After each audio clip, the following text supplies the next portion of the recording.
The Great Hall of the Galactic Council was a marvel of alien engineering.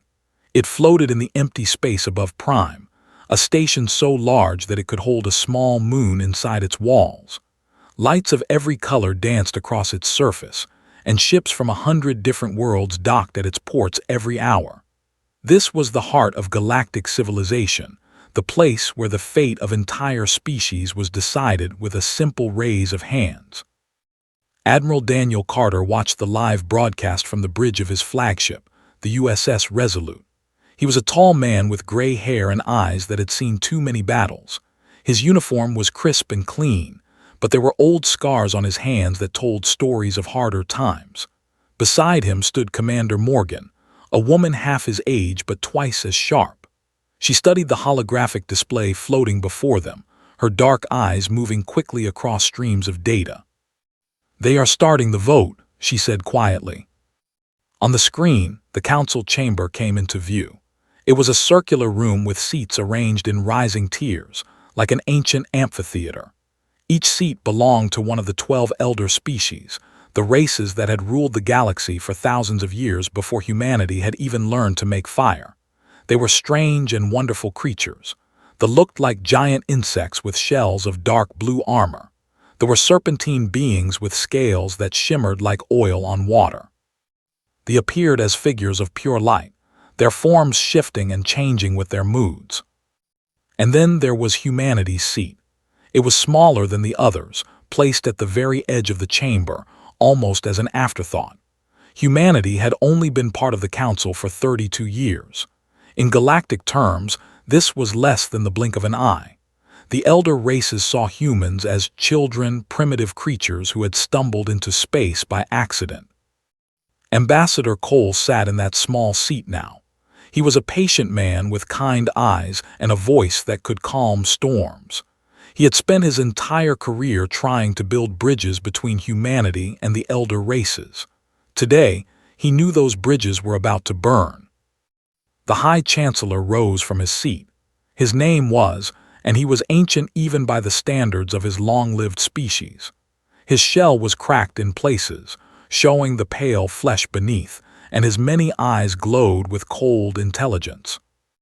"The Council will now vote on Resolution 7791, announced. His voice was like stones grinding together. "The motion before us is simple. Humanity has expanded too quickly into the Orion sector. They have claimed 17 worlds that could better serve the established species of this council. We propose that these worlds be redistributed among those who have earned the right to them." Cole stood up. "High Chancellor, I must protest. Those worlds are home to over 4 billion human beings. Families live there. Children were born there. You cannot simply take them away." Many eyes turned toward the human ambassador. There was no warmth in them, no sympathy. "Your species was given those worlds as a gesture of goodwill. That goodwill has been exhausted. You have 60 standard days to evacuate your people. If you do not comply, the council will take corrective measures."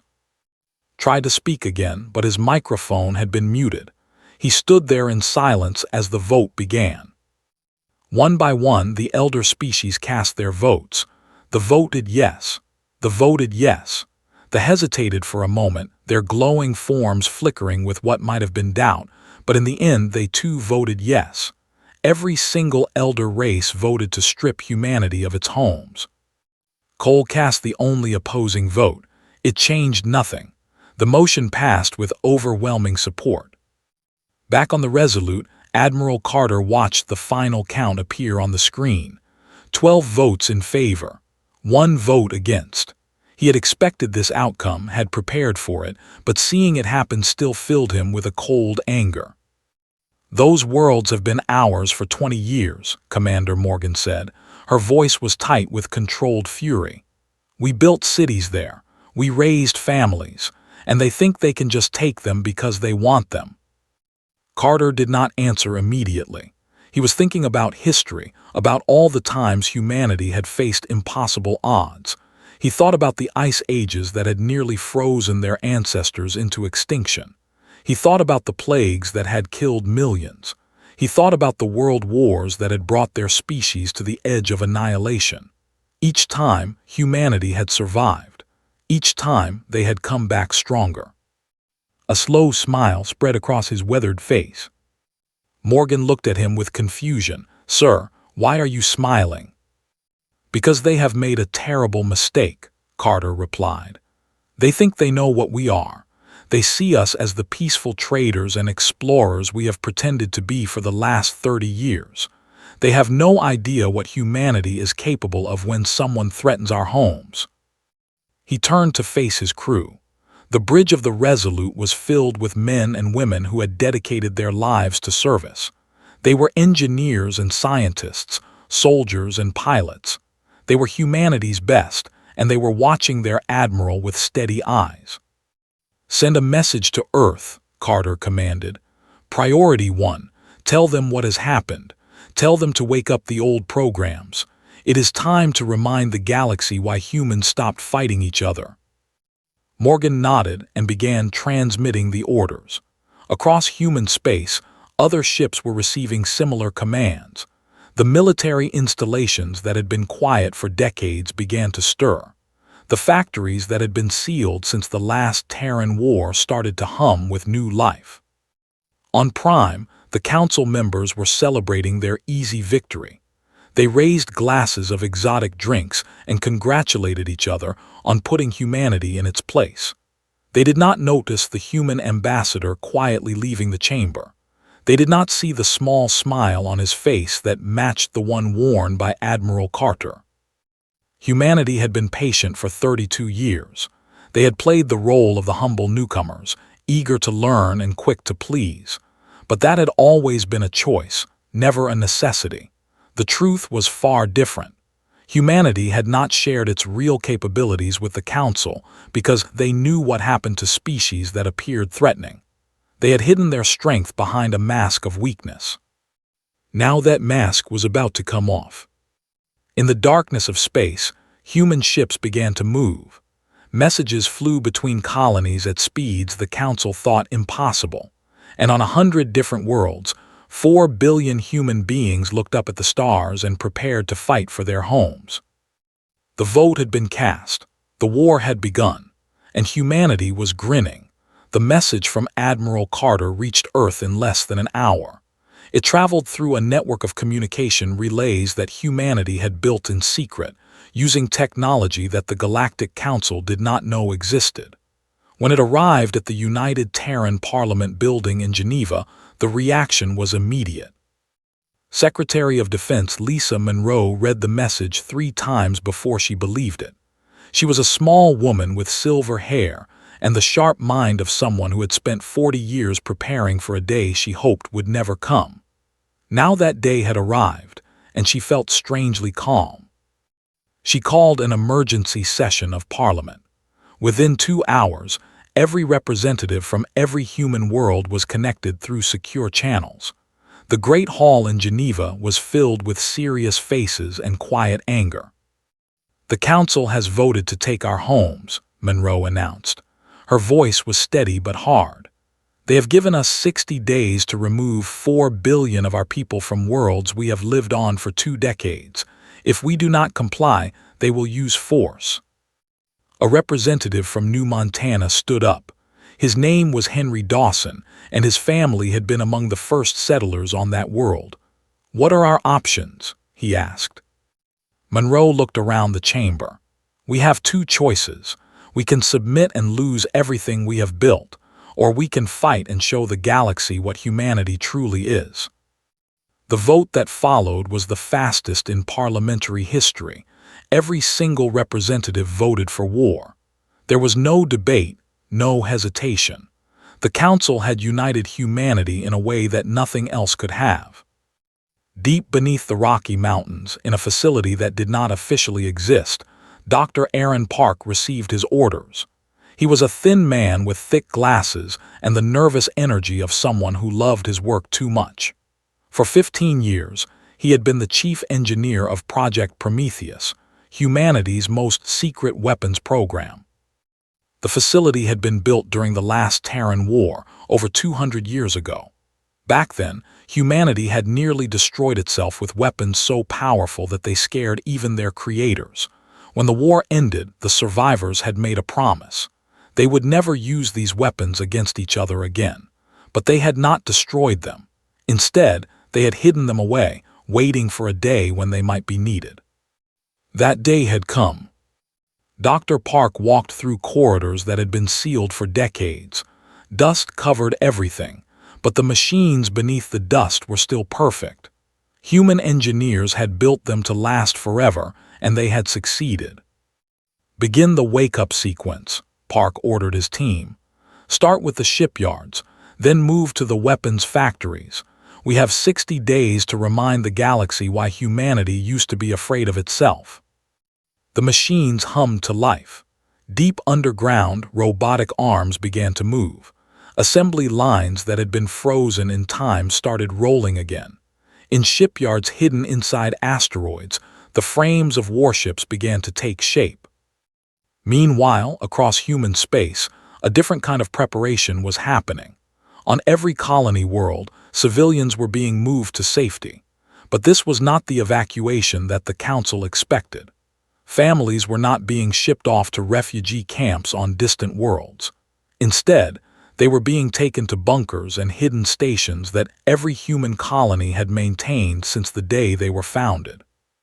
Humanity had always prepared for the worst. It was in their nature. Every world they settled had emergency shelters stocked with food and supplies. Every city had underground tunnels that could hide thousands of people for years. The Council thought humans were reckless optimists who never planned ahead. They could not have been more wrong. On the agricultural world of Haven's Rest, a farmer named Ben organized his neighbors. He was a big man with rough hands and a gentle heart, the kind of person who would give you the shirt off his back if you needed it.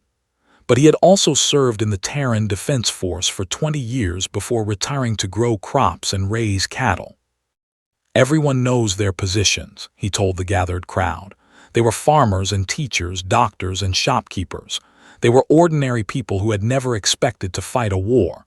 But every one of them had completed basic military training. Every one of them knew how to use a weapon. "We have 30 days to finish the preparations. The bunkers need to be stocked. The defensive positions need to be reinforced. When the Council comes, we will be ready." A young woman raised her hand. Her name was Sophie Grant, and she had been born on Haven's Rest 23 years ago. "Do you really think they will come here? We are just a farming world. We have nothing they want."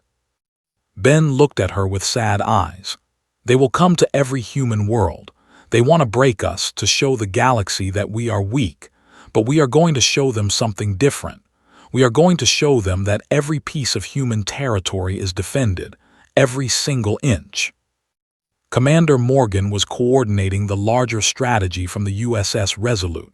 She had access to intelligence reports that would have shocked the Galactic Council. For 30 years, humanity had been placing agents throughout Council space.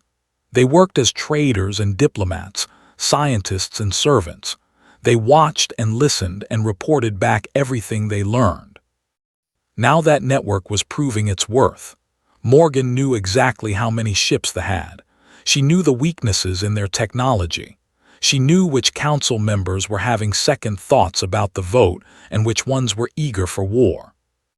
"They believe we have about 200 combat ships," she told Admiral Carter during their daily briefing. "They are planning to send 800 vessels to our border world of New Montana. They think it will be an easy victory." Carter smiled, that same cold smile he had worn since the vote. "And how many ships do we actually have?"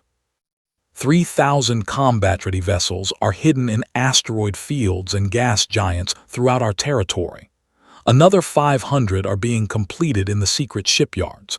They will be ready within 3 weeks. "Good." Carter pulled up a map of human space on the holographic display. "We let them come to New Montana. We let them think they have won. And then we show them what humanity is really capable of." The preparations continued day and night.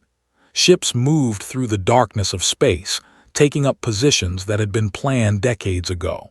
Weapons were distributed to every colony. Training sessions ran around the clock.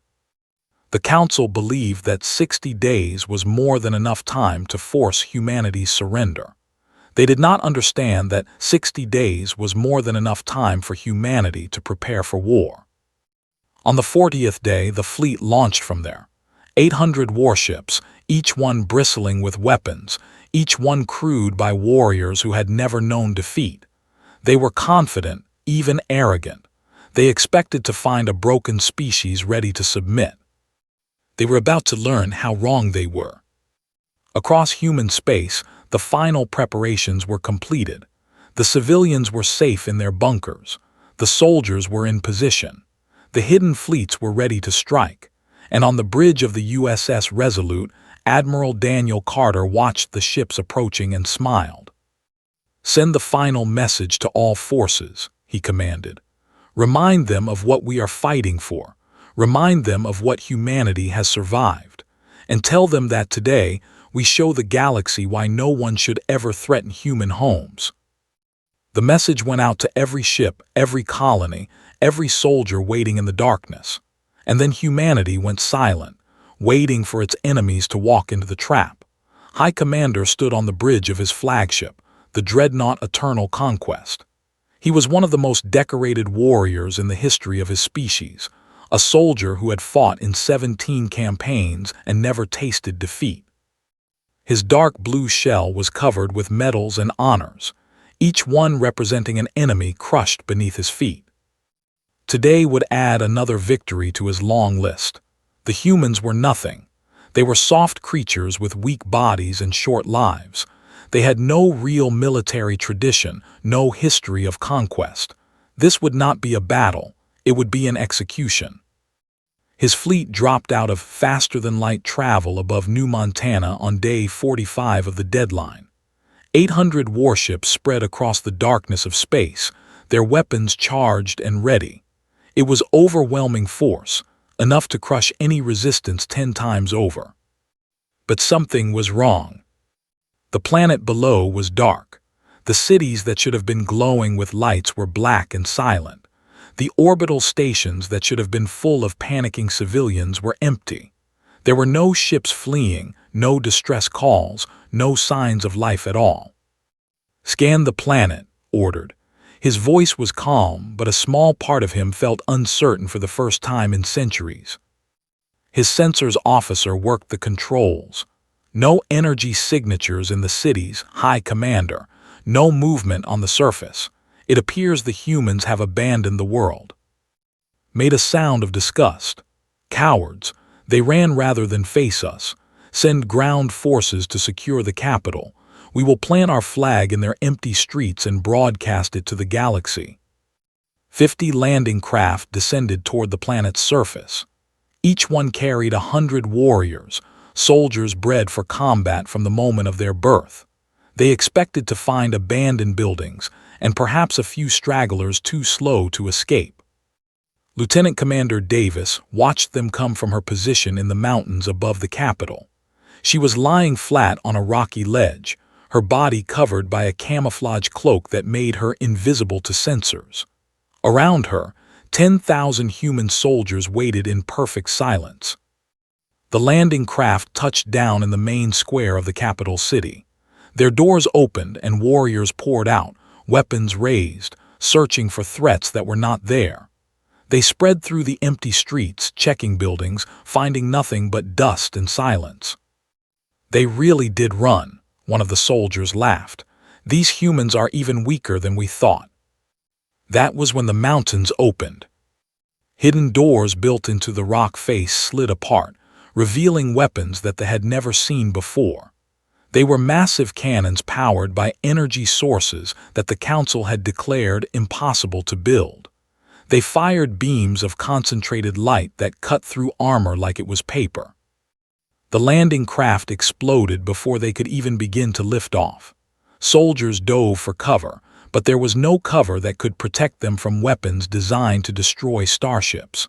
In the first 30 seconds, half of the ground force was eliminated. Davis rose from her position and gave the signal. 10,000 human soldiers appeared from hiding spots throughout the city. They had been there all along, waiting in basements and tunnels, behind walls and under streets. They had walked into a trap so perfect that they never had a chance.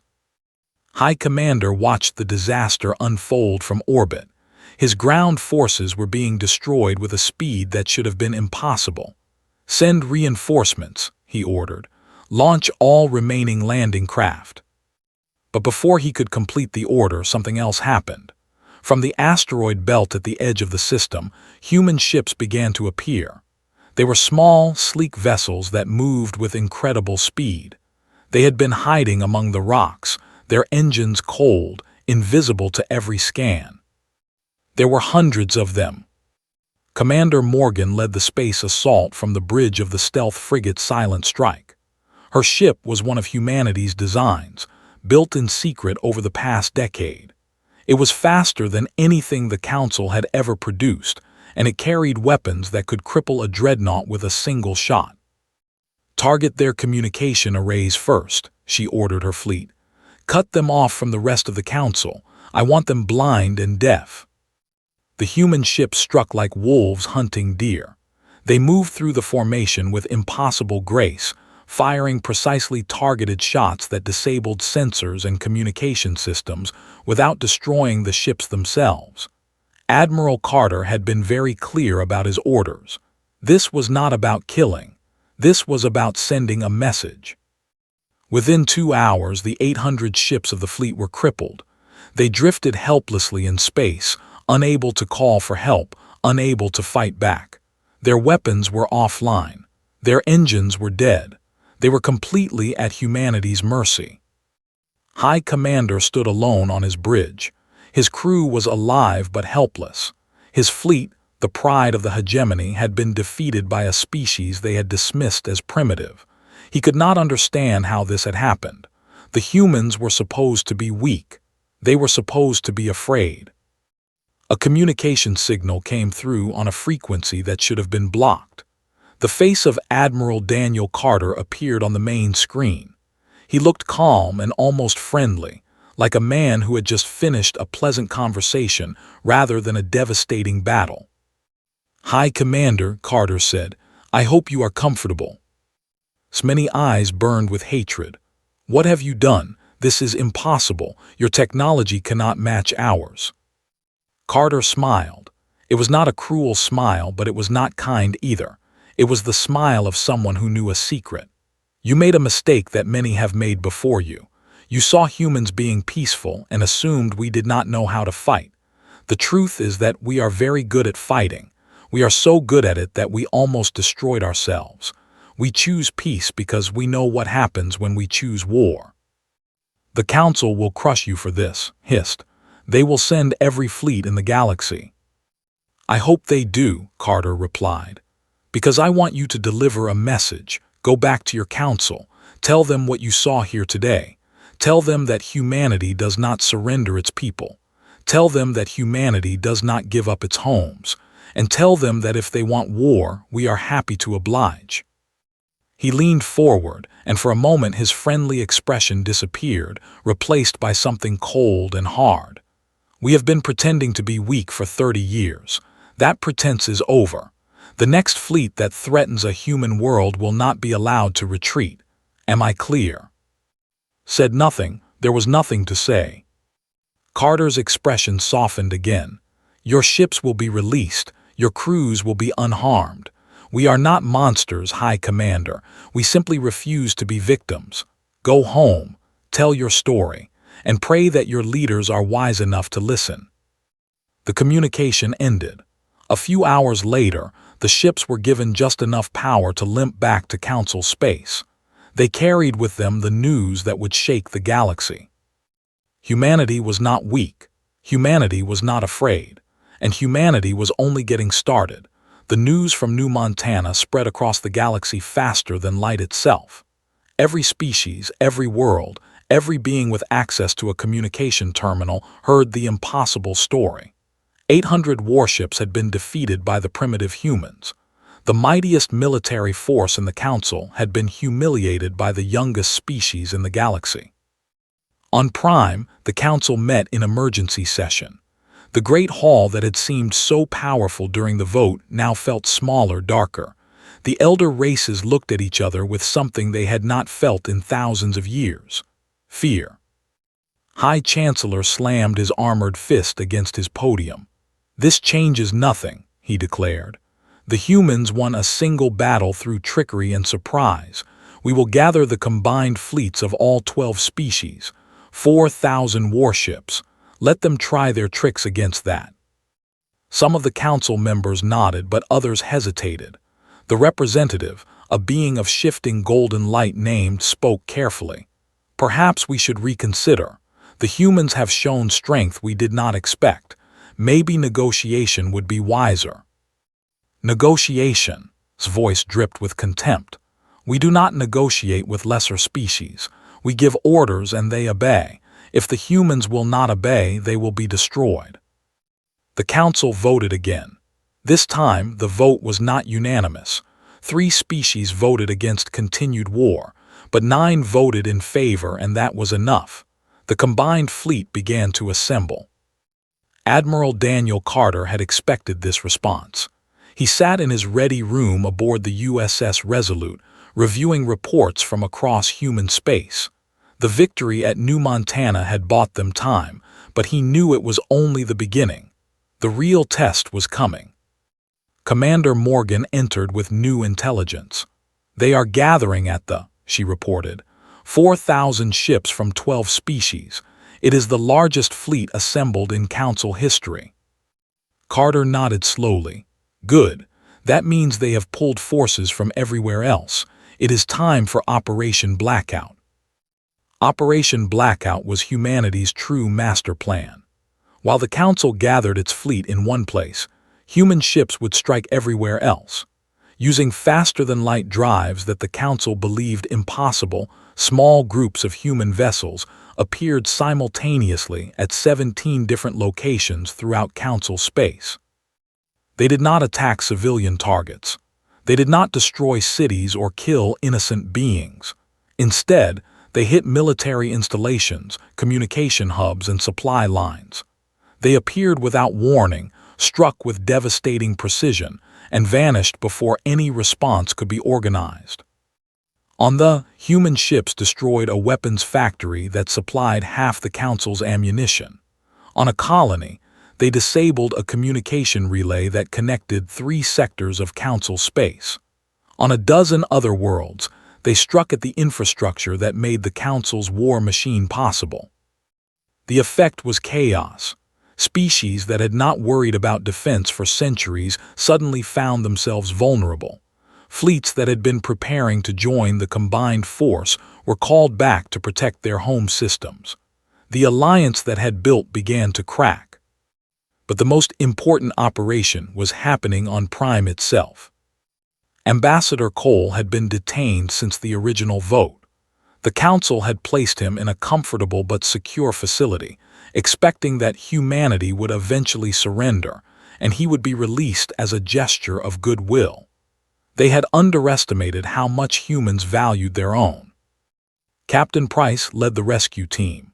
He was a quiet man with a forgettable face, the kind of person you would pass on the street without a second glance. That was exactly what made him perfect for special operations. His team had infiltrated Prime disguised as traders and tourists, slipping past security systems that had never been designed to stop determined humans. They reached the facility where Cole was being held just as the sun set over the alien capital. The guards never knew what hit them. Human soldiers moved through the building like ghosts, using weapons that made no sound and left no trace. Within 10 minutes, Cole was free. But the rescue was only half of the mission. As Price led Cole to the extraction point, another team was taking control of the main broadcast center in the capital. They had 30 seconds of airtime before council security would shut them down. It would have to be enough. Cole's face appeared on every screen on Prime. Billions of alien beings saw the human ambassador standing tall, his eyes calm and his voice steady. "We came to you in peace," he said. 32 years ago, humanity reached the stars and found that we were not alone. We were excited. We were hopeful. We wanted nothing more than to learn from you and share what we had learned. We asked for friendship and you gave us a seat at the edge of your council. We asked for fairness and you gave us rules designed to keep us weak. We asked for respect and you voted to take our homes. His voice grew harder. You saw our kindness and called it weakness. You saw our patience and called it submission. You were wrong. Every species that has ever tried to conquer humanity has learned the same lesson. We do not break, we do not kneel, and when pushed, we push back harder than you can possibly imagine. The broadcast cut off as Council security finally regained control, but the damage was done. The message had been seen by billions, and across the galaxy, other species began to question whether the Council had made a terrible mistake. They were the first to reach out secretly. They sent an encoded message to Admiral Carter, offering to negotiate a separate peace. They had never wanted war with humanity. They had only voted with the Council out of political pressure. Now that pressure was gone, replaced by the fear of what humanity might do if the war continued. Other species followed. The whose weapons factory had been destroyed began to wonder if fighting humanity was worth the cost. Smaller species who had been bullied by the Council for centuries saw humanity's resistance as an inspiration. Secret communications flew back and forth, building towards something that could not have imagined. The hegemony found itself increasingly alone. Its allies were melting away. Its infrastructure was being systematically dismantled. And worst of all, the combined fleet that was supposed to crush humanity was falling apart before it could even launch. High Chancellor refused to accept defeat. He gathered the ships that remained loyal to him, over 2,000 vessels, and prepared for a final assault. If the other species would not fight, they would win this war alone. He did not know that this was exactly what Admiral Carter wanted.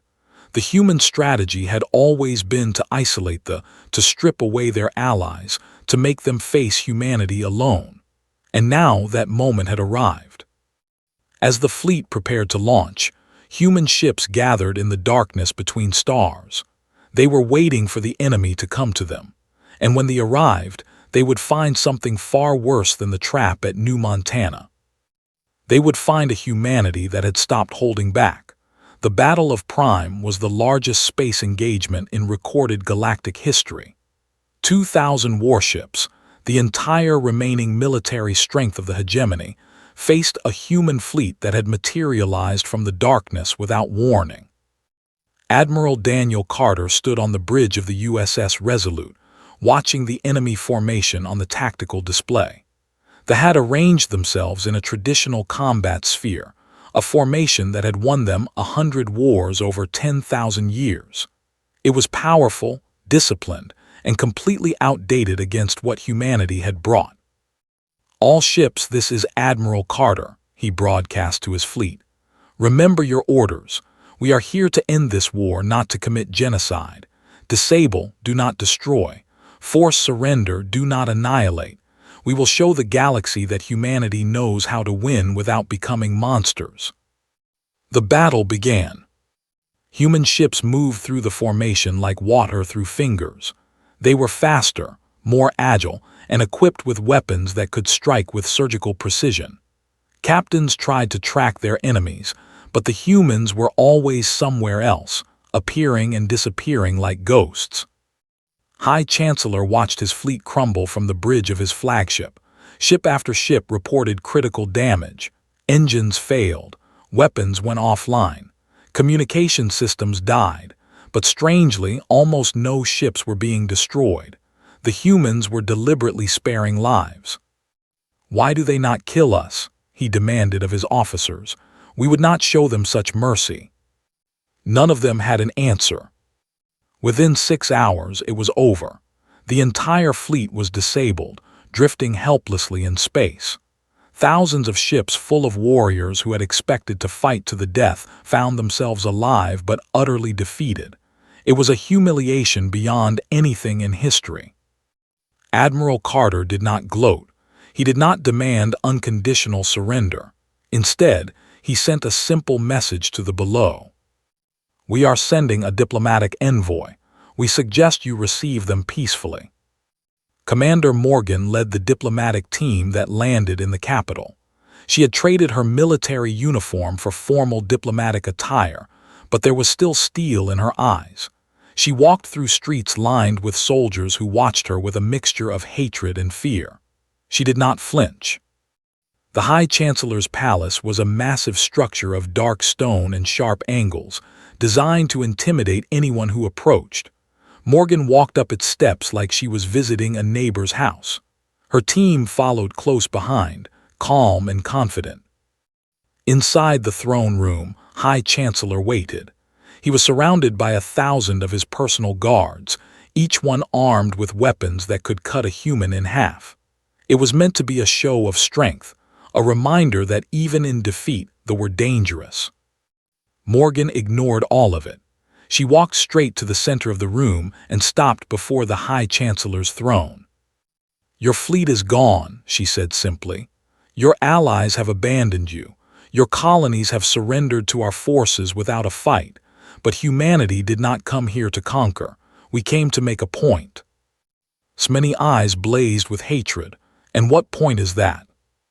"That the old way of doing things is over." Morgan took a step closer, close enough that the guards raised their weapons. She did not seem to notice.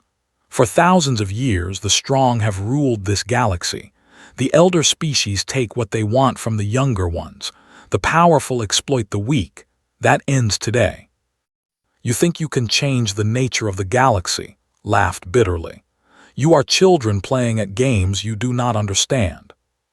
"Maybe," Morgan smiled, "but children grow up, and sometimes they teach their elders a few things along the way."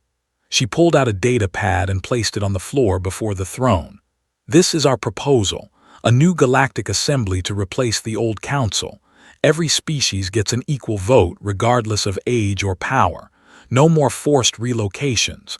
No more stealing territories. No more strong preying on the weak." Stared at the data pad like it was a poisonous insect. "You expect me to accept this?" "I expect you to consider the alternative." Morgan's voice hardened. "Humanity has the power to destroy the hegemony completely. We could burn your cities, shatter your fleets, reduce your civilization to ashes. But we will not do that because we are not you. We believe in something better. The question is whether you are wise enough to believe in it too." The throne room was silent. 1,000 guards waited for their leader's command. A single word from could have started a massacre. Instead, he reached down and picked up the data pad. The war ended not with explosions but with negotiations. Over the following weeks, representatives from every species in the galaxy gathered on a neutral station to discuss the new order. They were there, humbled but alive. They were there, relieved that wisdom had prevailed. Even the smallest species, races that had never had a voice in galactic affairs, sent their representatives. Ambassador Cole chaired the discussions. He worked tirelessly to build consensus, to find common ground, to create a system that would prevent anything like the war from ever happening again. It was not easy. Old hatreds ran deep, but slowly, painfully, progress was made. When the final document was signed, it created the Galactic Assembly, a new governing body where every species had an equal vote. The elder races lost their special privileges. The younger races gained protection from exploitation. It was not a perfect system, but it was better than what had come before. Years later, historians would debate what had truly won the war. Some said it was human technology, the advanced weapons and ships that the Council had never suspected. Others pointed to human strategy, the brilliant plans that had outmaneuvered an enemy with thousands of years more experience. But Ambassador Cole, in his memoirs written many years after the peace was signed, offered a different answer. "The Council made a fundamental error," he wrote. "They thought they were dealing with just another species. They did not understand that humanity was forged in fire. We survived ice ages that froze our world. We survived plagues that killed millions. We survived wars that nearly ended our civilization. We learned something from all that suffering. We learned that survival is not about being the strongest. It is about being too stubborn to die. He continued, his words becoming famous across the galaxy. When they voted to take our homes, they did not spark a war. They woke up something ancient, something that grins when the odds are against it, something that looks into the abyss and says, "Is that all you have got?" The galaxy has learned what Earth has always known. The final line of his memoirs was carved into monuments on 100 human worlds. Humanity does not just survive, humanity thrives. On New Montana, where the war had truly begun, a statue was erected in the main square of the capital. It showed Admiral Carter and Commander Morgan standing side by side, looking up at the stars. At the base of the statue was a simple inscription. "They tried to take our home. We gave them a better galaxy instead." And above the statue, the stars continued to shine, watching over a galaxy that had finally learned to see humanity for what it truly was. Not a young species to be pushed around, not a weak civilization to be exploited, but a family of stubborn survivors who would never stop fighting for their place among the stars. The war was over, the future was beginning, and humanity was still grinning.